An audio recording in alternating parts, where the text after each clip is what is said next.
Party के शहर के अध्यक्ष एजाज उमर साहब, मंच पे तशरीफ फरमा शेख रशीद साहब के तमामी दोस्त, पार्टी के तमामी जिम्मेदारान, पार्टी के तमामी सेल के सदर व अरकान, तमामी साबिक कॉरपोरेटर और तमामी ख्वाहिशमंद उम्मीदवार और इस यलगार जलसे के अंदर आए बड़ी तादाद के अंदर तमामी बुजुर्ग हजरात, नौजवान साथी, हमारे मीडिया के तमामी साथी और जहां तक मेरी आवाज जा रही है, मेरे मोहल्ले की तमामी मेरी मां और बहनें, दोस्तों और साथियों, सबसे पहले मैं आप तमाम ही लोगों का शुक्रिया अदा करता हूं। आप लोगों ने जलसे को कामयाब किया, मेहनत की, जद्दोजहद की। मैं आप तमाम ही लोगों का बहुत बहुत पार्टी की जानिब से, मेरी जानिब से शुक्रिया अदा करता हूं।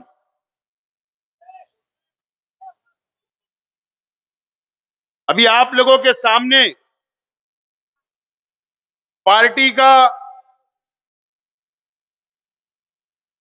सॉन्ग, पार्टी का तराना आप लोगों के सामने लॉन्च किया गया और मुझे उम्मीद है कि आप लोगों को पसंद आया होगा। और मैं तमाम ही कार्यकर्ताओं से, तमाम ही पार्टी के जिम्मेदारान से मैं अपील करता हूं कि ये सॉन्ग घर के एक एक बच्चे तक, एक एक मां बहनों तक और एक एक बुजुर्गों तक, नौजवान साथियों तक पहुंचाने की आप कोशिश करें। हैदर साहब साहब जो मशहूर सिंगर है, राजस्थान से ताल्लुक है उनका, उन्होंने बहुत मेहनत की और ये सॉन्ग को तैयार किया। और आज इस मौके पर नईम मिर्जा, एहसान शेख, राहिल, जमील सेठ, अनीस अजहर साहब, शारिक,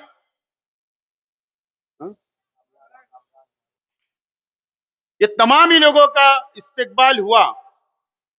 लेकिन एक नौजवान साथी जो 8 रोज पहले इस दुनिया से रुखसत हुआ, कामरान शेख की भी इस सॉन्ग बनाने के अंदर बहुत मेहनत रही। कामरान का इंतकाल हुआ। मैं अल्लाह ताला से दुआ करता हूं, अल्लाह ताला जन्नतुल फिरदौस में आला से आला मुकाम अता करे। दोस्तों और साथियों, ये जलसे का नाम हमने दिया था यलगार।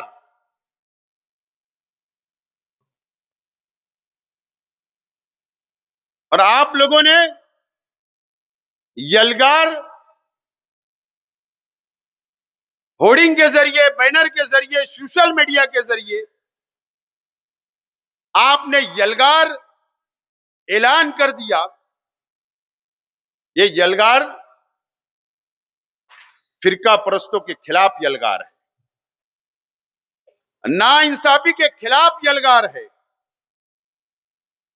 यह हमारा अपना शहर मस्जिद और मीनारों का शहर है। जमाते यहां पर काम करती है मुसलमानों की हिफाजत के लिए, दीन के लिए, इस्लाम के लिए, दीन फैलाने का काम ये शहर के अंदर होता है। बैरूनी शहर से यहां पर बच्चे आते हैं, मदरसे के अंदर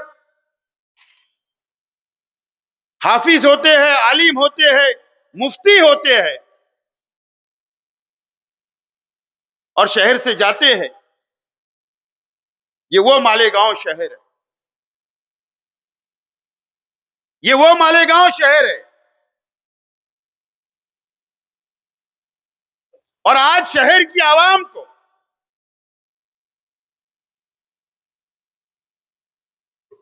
वक्त आ गया है कि सोचना है, समझना है और फैसला करना है। वक्त आ गया है।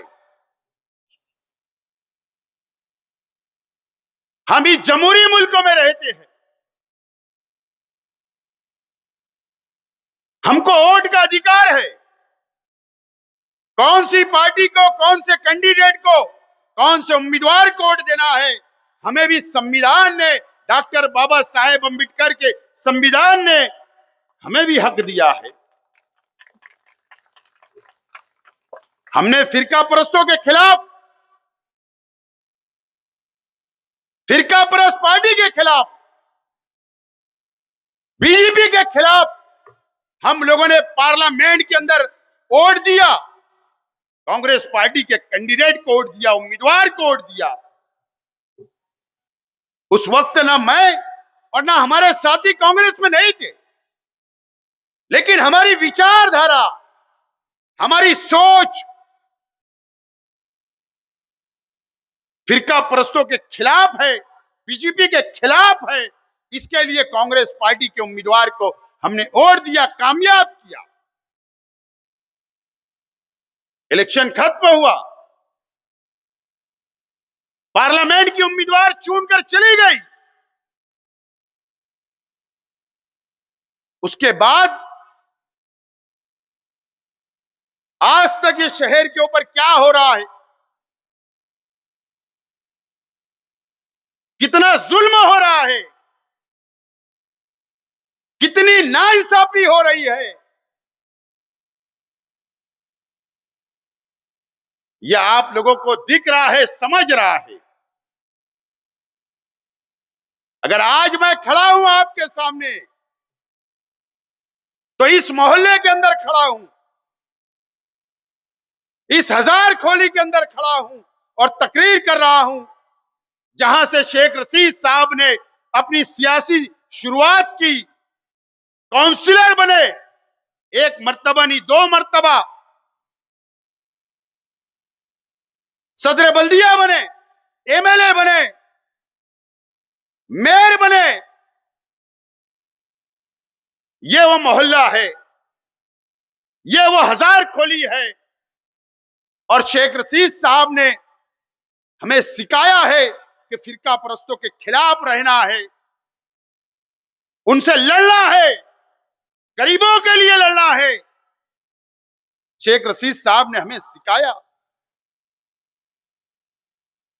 आज मैं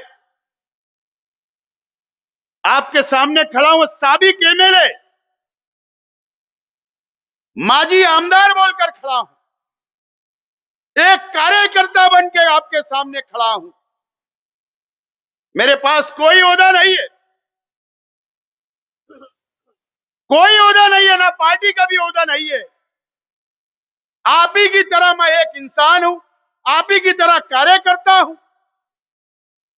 लेकिन ओहदा है वह आप लोगों की ताकत का ओहदा है। यह शहर की मां बहनों की ताकत है, वो ओहदा मेरे पास है। नौजवानों की ताकत है, यह ओहदा मेरे पास है।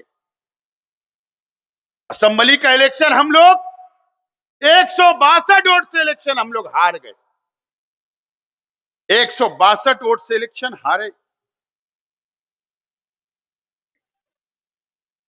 मुझे पता है कि आप लोगों की आंखों में आंसू थे। मुझे पता है कि मासूम मासूम बच्चों के आंखों में आंसू थे। मुझे पता है कि आप लोगों ने कई दिन तक खाना नहीं खाया, मां बहनों ने खाना नहीं खाया, बच्चों ने नहीं खाया। आपकी आंखों के अंदर आंसू थे। अगर मेरी जगह कोई और होता तो शायद सियासत छोड़ देता, घर बैठ जाता। लेकिन नहीं, अगर आपने इतनी मोहब्बत की, 1,10,000 वोट अगर मुझको आपने दिया, मुझे हिम्मत दी, मुझे ताकत दी, हौसला दिया, आपकी ताकत के भरोसे मैं दूसरे दिन आपके बीच में आया, गुरुवार वार्ड में आया, रौनकाबाद में आया, शहीद अब्दुल हमीद रोड पर आया, आयशा नगर के अंदर आया, और आपने जो उस वक्त हौसला दिया, मुझे ताकत मिली, मुझे हौसला मिला, मैं दोबारा खड़ा हो गया हूं।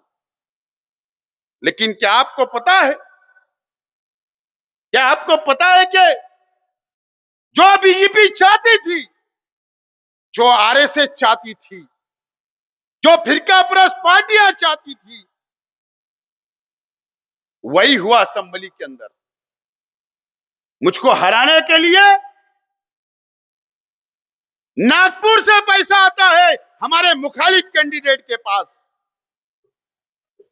मुझको हराने के लिए हमारे मालेगांव तालुके से पैसा आता है, मुझको हराने के लिए,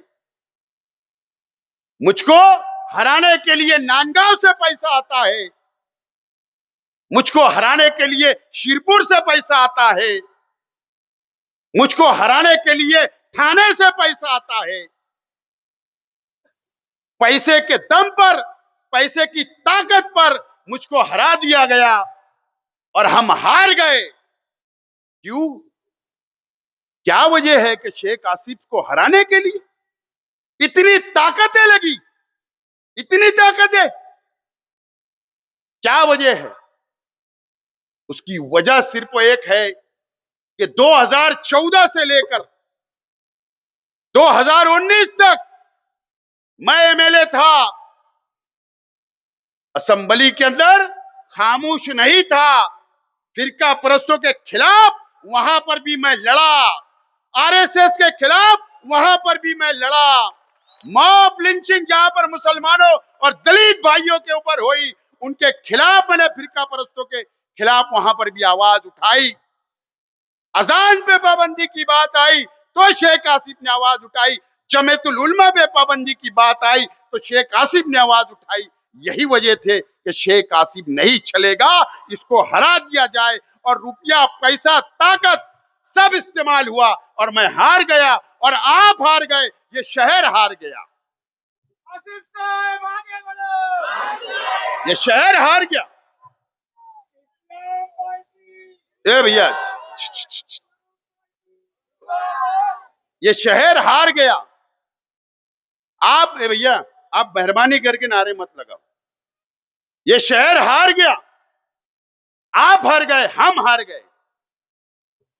मुझे बताइए, मेरा सवाल है, मैं भी मुसलमान, आप भी मुसलमान हो, मुझे बताइए कि असेंबली हारने के बाद क्या हुआ? असेंबली हारने के बाद जो बीजेपी चाहती थी, जो आरएसएस चाहती थी, जो फिरका परस्त पार्टियां चाहती थी कि शेख आसिफ को रास्ते से हटा दो, हमारा रास्ता साफ हो जाएगा, वही हो रहा है आज इस शहर के अंदर, वही हो रहा है इस शहर के अंदर। क्या हुआ? हम पे इल्जाम आया बांग्लादेशी का, रोहिंग्या का। यह बीजेपी की सरकार ने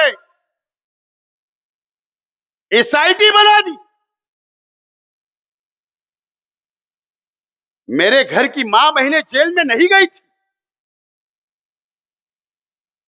हम बैठे हुए, हमारी मां बहनें नहीं गई थी। तकरीबन 8 महीना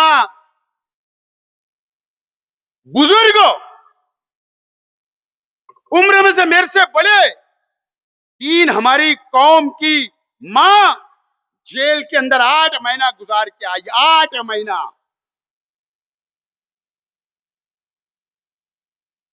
नौजवान जेलों में है। क्या इल्जाम है? रोहिंग्या, बांग्लादेशी, ये इल्जाम के हुए।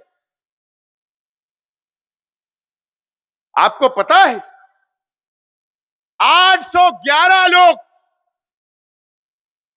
इस शहर के 811 लोगों के ऊपर एफआईआर हुआ, केस बना, केस। जो कोर्ट के अंदर हमारी मां बहनें बुरखे के ऊपर नकाब में वहां पर बैठी रही, हम उनके बाजू में बैठे रहे, वकला की टीम थी, एसआईटी के पुलिस ऑफिसर थे। हम लोगों ने नोटिस के ऊपर जब चार्जशीट वहां पर दाखिल हो रही थी कोर्ट के अंदर, 811 लोगों ने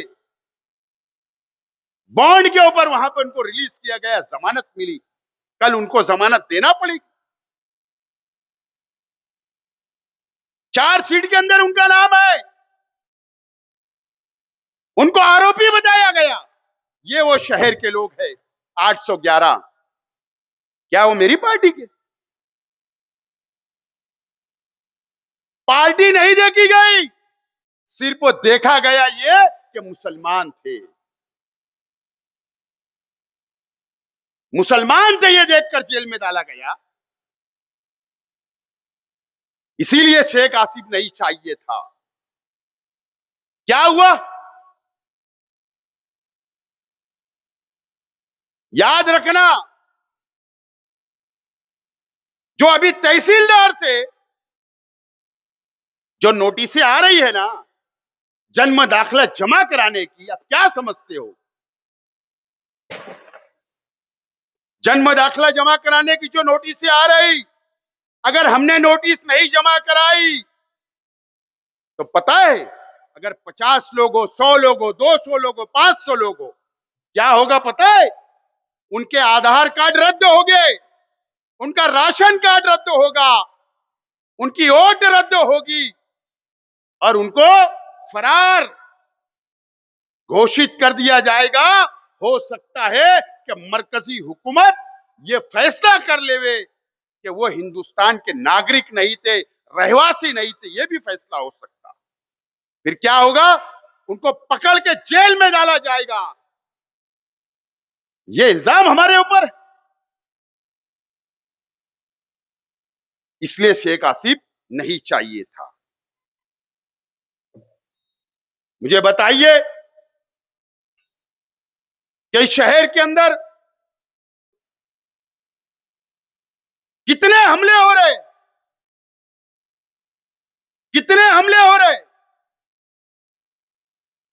किले के ऊपर कभी आपने सुना दीपावली बनाना चाहिए, दीप रोशन करना चाहिए, खुशी मनाना ही चाहिए, उसके अंदर किसका इनकार है? लेकिन पहली मर्तबा यह हुआ कि मालेगांव के किले के ऊपर लाइटिंग से सजाया गया। क्या वजह थी? क्यों खुशी मनाई गई? पता है आपको? 400 मकानात, किला झोपड़पट्टी के 400 मकानात को उजाड़ने के लिए बुलडोजर लग गया था। वो हम लोग थे जो कोर्ट में जाकर हमने स्टे लिया, तो आज तक टिकी हुई है। आज नहीं कल कोर्ट का फैसला आएगा।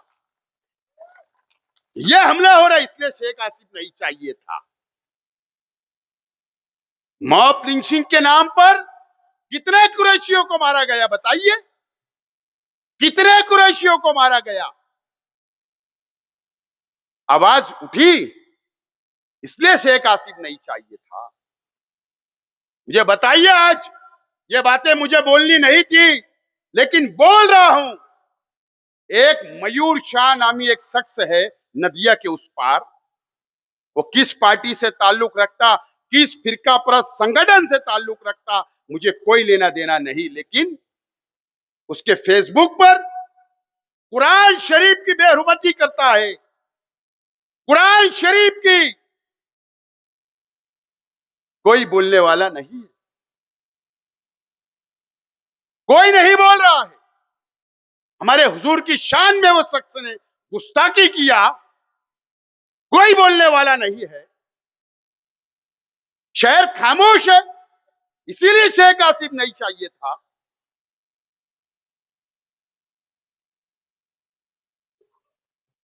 अब कैसा तुमको नुमाइंदा चाहिए, कैसे लोगों के हाथ में इख्तिदार चाहिए, मुझे बताइए। अरे हमारे शहर की आवाम शहीद हो गई।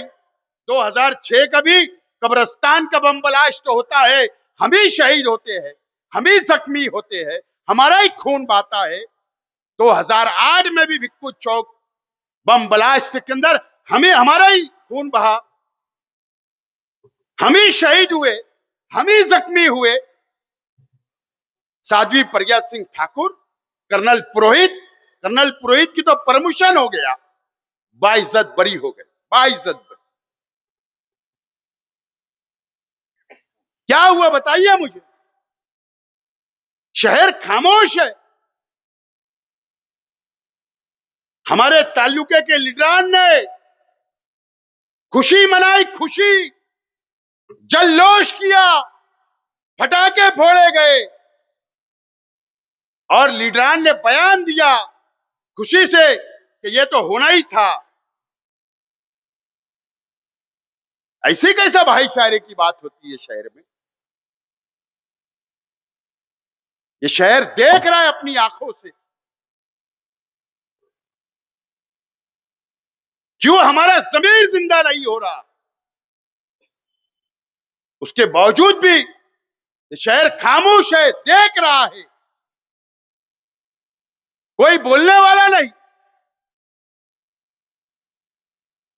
मुझे बताइए, अल्लाह का करम है, उस खानदेश के जामनेर शहर के से 25 किलोमीटर दूर एक बेटावत देहात था। वहां पर एक सलमान नाम के एक नौजवानों को 8 लोगों ने कत्ल कर दिया। 4 घंटे तक उसको मारते रहे, वैन में बैठाकर घुमाया गया, उसके घर के पास लाकर फेंक दिया गया। मुझे बताइए कौन गया था वहां, खानदेश के लीडरान को छोड़कर। अल्लाह का करम है, शेख आसिफ ने जाकर वहां पर गया, बैठा, बयान दिया। उसके बाद भी आज हम खामोश हैं। बात ये समझ में नहीं आती। अभी पिछले महीने की बात है, अहमदनगर के एक एमएलए ने, राष्ट्रवादी के एमएलए ने, संग्राम जगताप नाम है, दीपावली के डैम, वो ऐलान करता है खुला कि मुसलमानों से खरीदी मत करो। खामोश है सब, अपनी आंखों से देख रहे हैं। नीतीश राणे ने कल कहा, कल,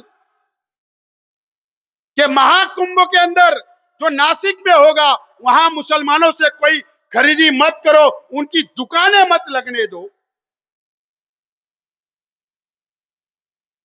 कौन नुमाइंदगी करेगा ये मुझे बताओ, कौन उनके खिलाफ बोलेगा ये मुझको बताओ,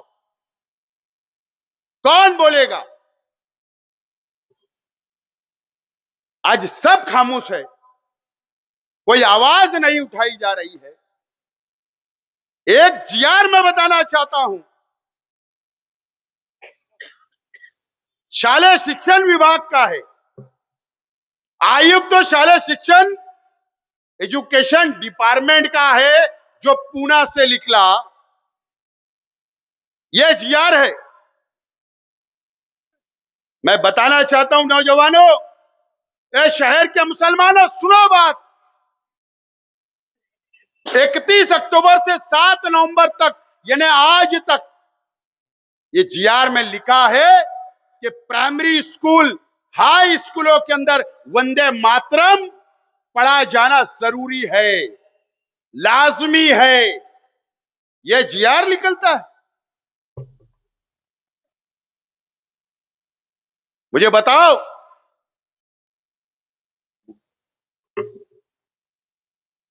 अरे वो बुक मुझे बताइए आप,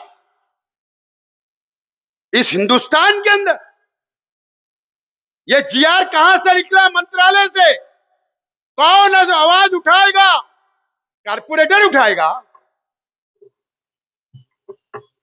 वर्कर उठाएंगे, साबिक एमएलए उठाएगा, कौन आवाज उठाएगा? एमएलए की जिम्मेदारी है कि महाराष्ट्र हुकूमत के फैसले के खिलाफ आवाज उठना चाहिए था। आज तक आवाज नहीं उठी। हम ये संविधान को मानते हैं। भारत रत्न डॉक्टर बाबा साहेब अम्बेडकर के संविधान को मानने वाले लोग हैं हम। इसमें कहां लिखा है मुझे बताओ कि तुम जबरदस्ती कर सकते हो? कहां लिखा है बताइए आप? सुप्रीम कोर्ट का फैसला है कि किसी भी मजहब के लोगों को, कोई भी धर्म के लोगों को जोर जबरदस्ती नहीं की जा सकती। जबरदस्ती तुमको वंदे मातरम नहीं पढ़ाया जा सकता।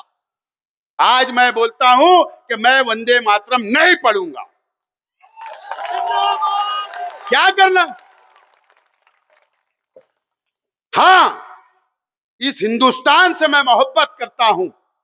हां, मैं इस डॉक्टर बाबा साहेब अम्बेडकर के संविधान को मानता हूं, आइन को मानता हूं। कोई जबरदस्ती नहीं कर सकता। मुझे बताओ कौन आवाज उठाएगा? ये शिक्षण विभाग का है। ये सिर्फ 7 दिन के लिए निकला, लेकिन कल अगर कंपलसरी लागू कर दिया जाएगा और अगर वीडियो शूटिंग की जाएगी हमारे स्कूलों के अंदर, उर्दू स्कूलों के अंदर हमारे बच्चों से वंदे मातरम कहलाया जाएगा, कौन आवाज उठाएगा? कौन लड़ेगा? मुझे बताइए आप। हमारे शहर के एमएलए खामोश है। वहां कोई पार्टी देख के बच्चे स्कूल नहीं जाते कि शेख आसिफ को मानने वाले बच्चों से पढ़ाया जाएगा। सिर्फ ये देखा जाएगा कि मुसलमान है, पढ़ो। क्या करोगे? इसका जवाब कौन देगा? ये शहर को सोचना है, समझना है। अब मैं सवाल करता हूं शहर की आवाम से, शहर के उलमाओं से, शहर के दीनी तंजीमों से, शहर के बुनकरों से। ठीक है, मुझको हरा दिए, आपको मुबारक हो। क्या समझ के हरा है मुझे नहीं पता, ना मैं जानना भी नहीं चाहता हूं। मैं जानना भी नहीं चाहता हूं, लेकिन मेरा सवाल है, इसका जवाब मुझे चाहिए। ये शहर को कौन बचाएगा? ये शहर को कौन संभालेगा? ये शहर की आवाम के लिए कौन लड़ेगा?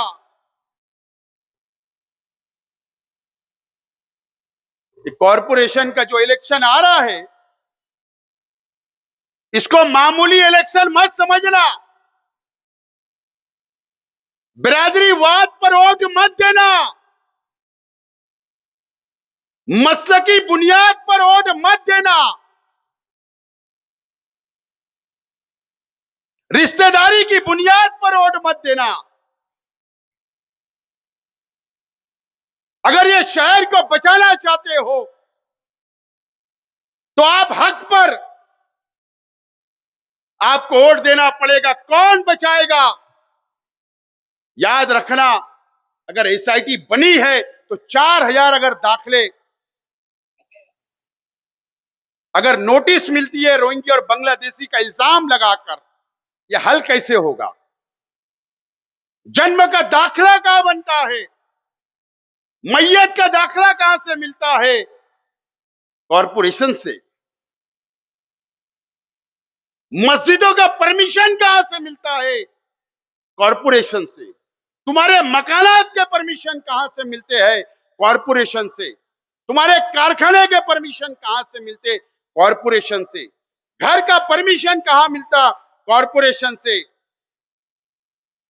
हर चीज कॉरपोरेशन से होती है।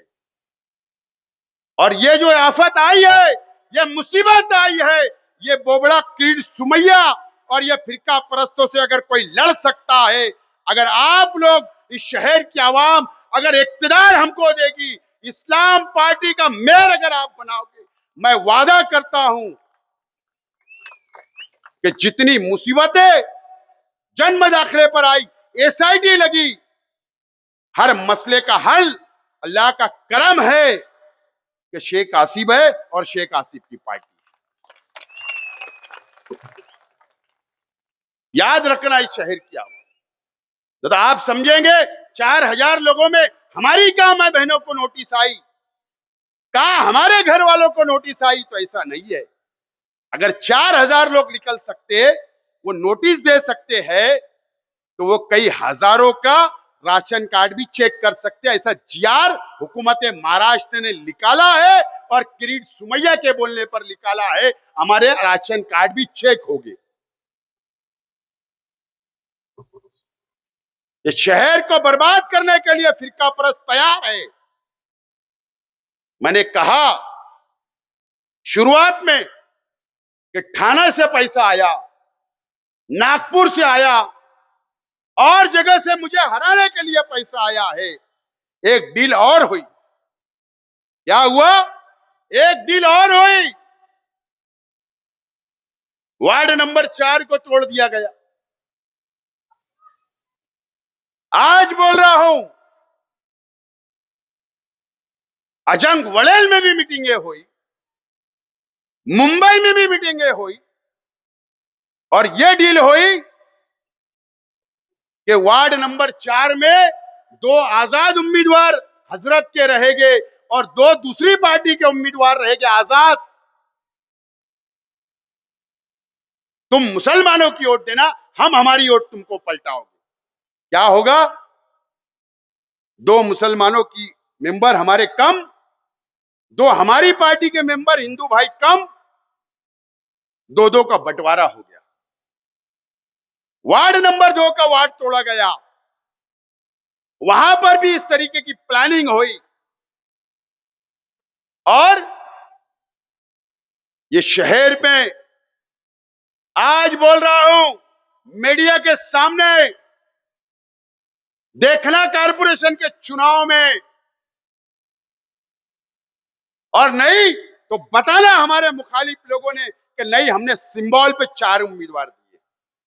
बताना कि 2 वार्ड नंबर 2 में हमने सिंबल के 4 उम्मीदवार दिए।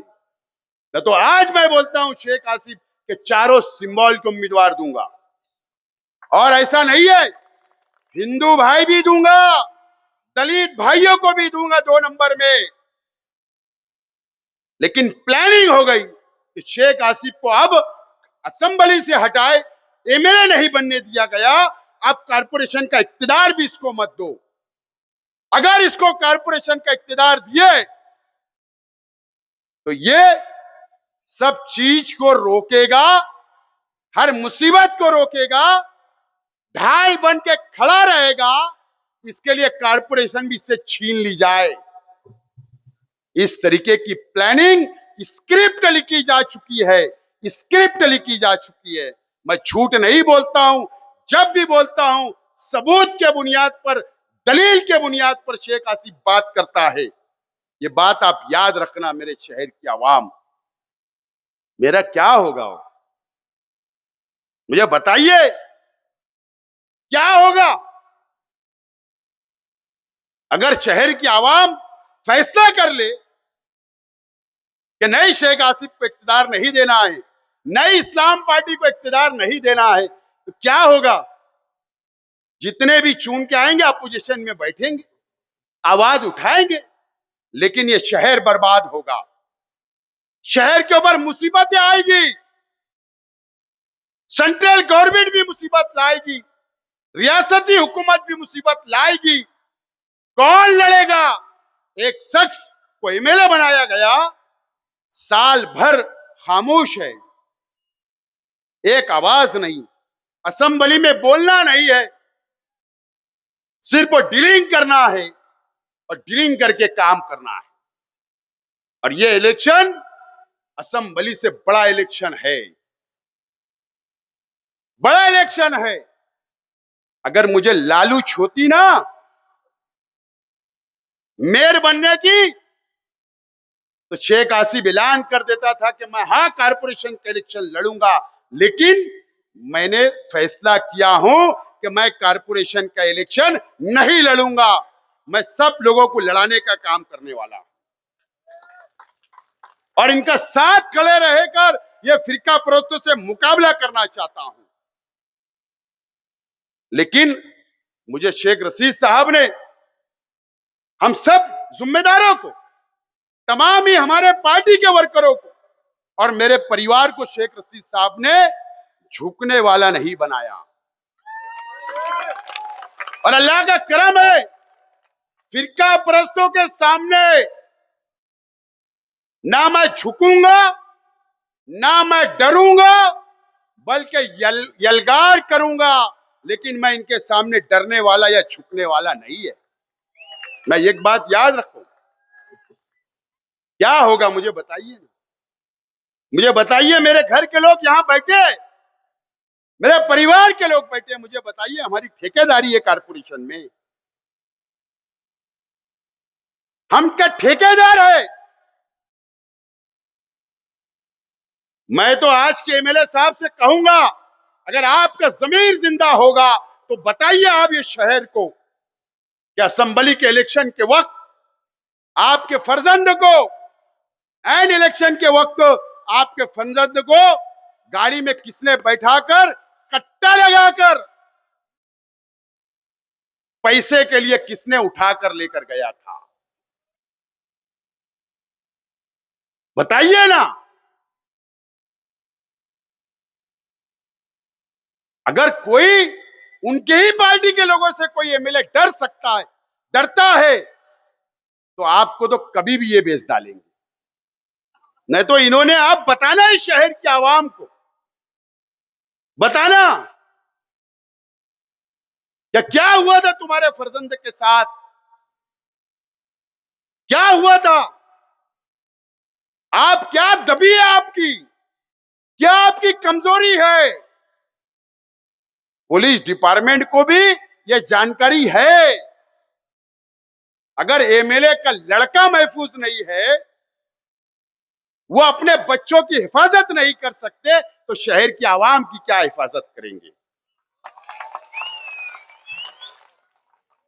क्या हिफाजत करेंगे? बाकी जाने जो कौन जेल में है, क्या हुआ, इस पे मुझे बहस नहीं करना है। हम उस रास्ते से नहीं जाना चाहते।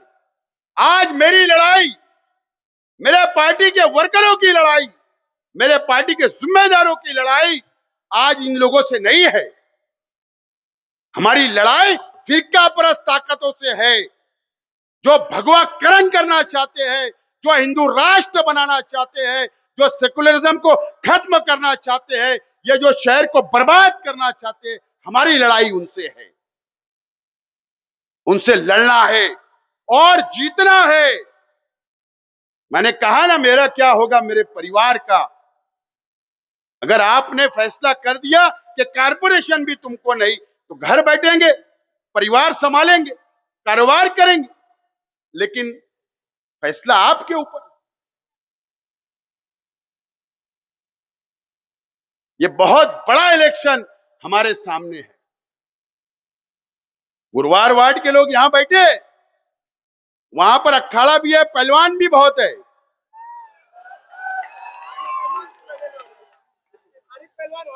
और सब खम ठोकते ऐसा, ये भी वो भी,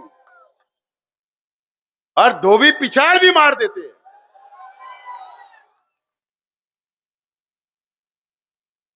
किसी से डरने की जरूरत नहीं, अल्लाह से डरो,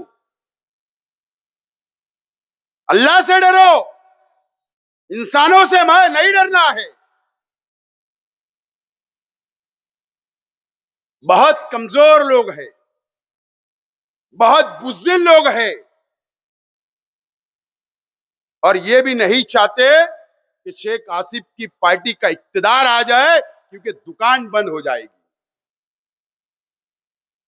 और मैं हिंदू भाइयों के खिलाफ नहीं हूं, दलित भाइयों के खिलाफ नहीं हूं। ये पार्टी सेकुलर पार्टी है, सेकुलर विचारधारा की पार्टी है। मैं अगर यहां सीट लड़ा रहा हूं तो नदिया के उस पार भी उम्मीदवार मेरे तैयार है, तैयार। सिर्फ दलित भाई नहीं, हिंदू भाई भी तैयार है, हर धर्म के लोग तैयार है, पसंद कर रहे हैं।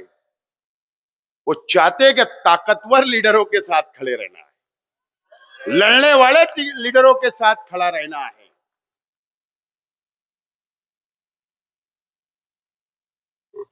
आज ये शहर के नौजवानों को तय करना है।